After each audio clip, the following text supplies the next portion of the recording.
ବାତ୍ୟା ୟସ୍।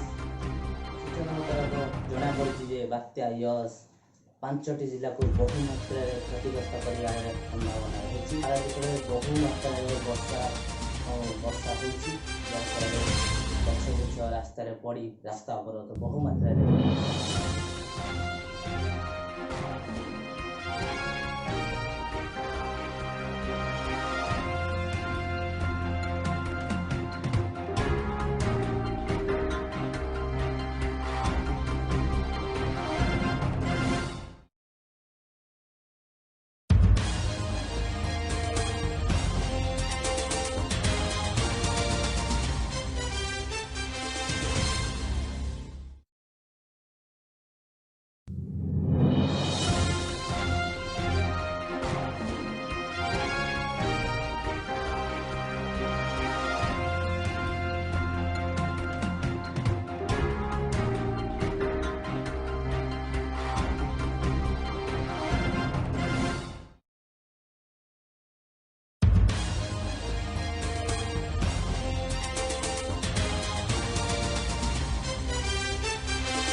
ଅଧିକ ଖବର ଜାଣିବା ପାଇଁ ଆମ ଚ୍ୟାନେଲ ସହିତ ଜଡ଼ିତ ରୁହନ୍ତୁ। ଆଉ ଆମ ଚ୍ୟାନେଲକୁ ଲାଇକ୍ କରନ୍ତୁ, ସେୟାର କରନ୍ତୁ, ସବସ୍କ୍ରାଇବ୍ କରନ୍ତୁ।